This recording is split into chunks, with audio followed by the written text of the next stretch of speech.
Assalamualaikum warahmatullahi wabarakatuh. A'udzu billahi minasyaitonir rajim. Bismillahirrahmanirrahim. Alhamdulillahirabbil alamin. Wassalatu wassalamu ala asrofil anbiya'i wal mursalin. Sayyidina wa maulana Muhammadin wa ala alihi wa sahbihi ajma'in. Asyhadu an la ilaha illallah wahdahu la syarikalah wa asyhadu anna Muhammadan abduhu wa rasuluh la nabiyya ba'dah, amma ba'd.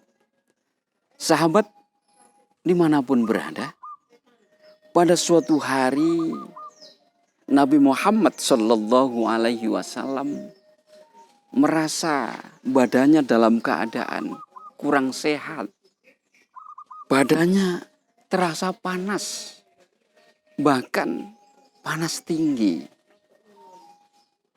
Aisyah radhiyallahu anha, istri beliau sallallahu alaihi wasallam, bingung ini baginda Nabi sedang sakit apa. Lalu beliau terbaring. Dalam keadaan terbaring, panas tinggi begitu, beliau memanggil istrinya Aisyah radhiyallahu anha, bercerita bahwa didatangi oleh dua orang laki-laki yang sesungguhnya itu adalah dua orang malaikat. Yang satu berada di sisi kaki Nabi Muhammad sallallahu alaihi wasallam dan yang satu berada di sisi kepala Nabi Muhammad sallallahu alaihi wasallam. Lalu dua malaikat ini mengabarkan kepada Nabi Muhammad sallallahu alaihi wasallam bahwa sakitnya itu kena santet atau diguna-guna oleh seorang Yahudi yang namanya Labid al-Asham. Lalu Nabi Muhammad sallallahu alaihi wasallam diberitahu bahwa alat yang digunakan untuk mengguna-guna Nabi Muhammad sallallahu alaihi wasallam itu adalah rambut Nabi Muhammad sallallahu alaihi wasallam dan sisir Nabi Muhammad sallallahu alaihi wasallam, lalu diikat dengan kulit kurma, lalu disimpan di bawah sebuah batu di dalam sebuah sumur yang namanya sumur Darwan. Keesokan harinya Nabi Muhammad sallallahu alaihi wasallam meminta seorang sahabat yang namanya Yasir bin Ammar radhiyallahu anhu dan beberapa sahabat yang lainnya untuk mengecek sumur itu.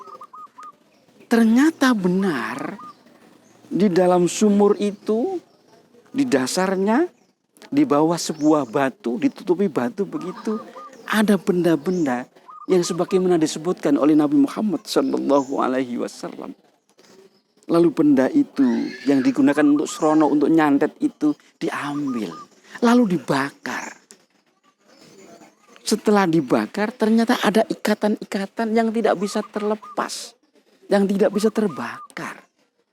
Lalu Nabi Muhammad sallallahu alaihi wasallam membacakan ikatan-ikatan itu dengan bacaan Qul a'udzu birabbil falaq, lalu juga membaca surah Qul a'udzu birabbin nas. Di dalam riwayat yang lain disebutkan juga membacakan Qul huwallahu ahad.